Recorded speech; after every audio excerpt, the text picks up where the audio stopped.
develop your practical cooking skills. It will give you a strong understanding of nutrition and the impact of those kind of things on your health. And you will also look at food science and the theory behind that, as well as lots of other things that are connected to food.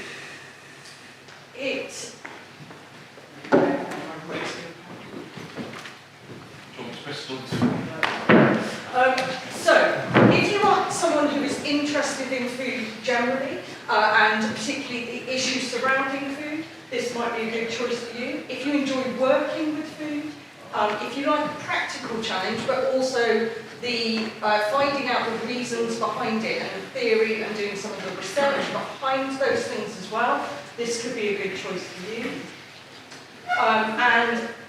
Especially if you enjoy the food science aspect of things and wanting to know more about why things happen. If you wonder about why bread rises, what makes it do that, why an egg changes colour and texture when you cook it, and so on, then this would be a good course for you.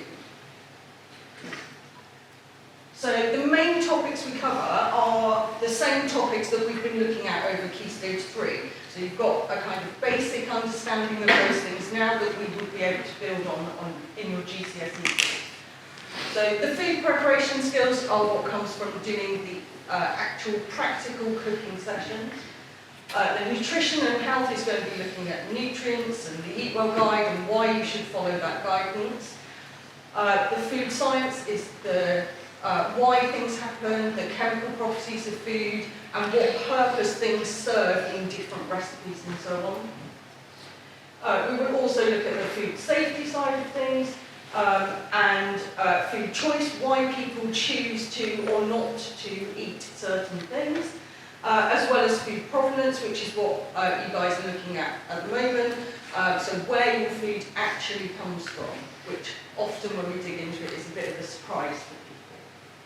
So it's a very broad course, it has quite a lot of different elements to it. It's not just about the cooking, the theory is very important too. The course structure is, there are 2 NEAs, non-examined assessments. So essentially a bit like the old-fashioned coursework that you do. And there are 2 of those. The first one is a food investigation task, and that is based around the food science element of the course. So the exam board will propose or give you 3, it's usually 3, isn't it? Yeah, kind of themes that you then work on. So the one we did most recently was looking at the functions of chemical raising agents in baking and why those do certain things and how different ones work.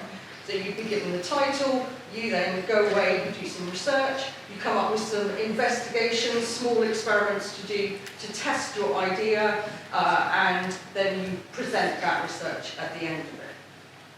The second task is the food preparation task. So this one is much more focused on the practical skills.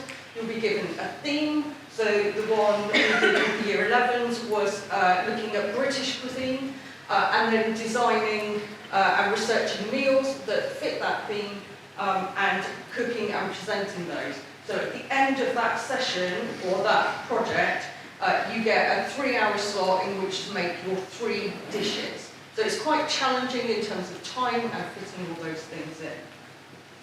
You also, though, have a written exam paper, and that is why there is a lot of emphasis on the theory stuff as we go through the course.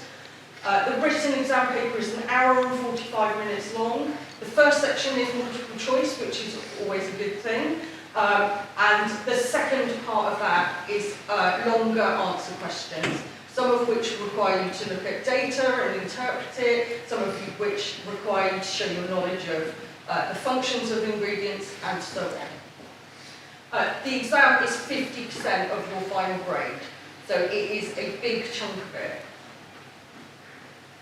If you are somebody who is thinking about going on to a career or further education looking at sciencey based stuff, then this is a good place to start. This might be something that is helpful. So if you're someone who's thinking about doing something like sport and exercise science, or sport and nutrition, something like that, this would be a good course to have behind you. And of course, it is an excellent starting point for anybody who's thinking about going into catering or hospitality. So if you are thinking you might like to work in kitchens, to be a chef or a cook, then this would be a really good course for you to look at.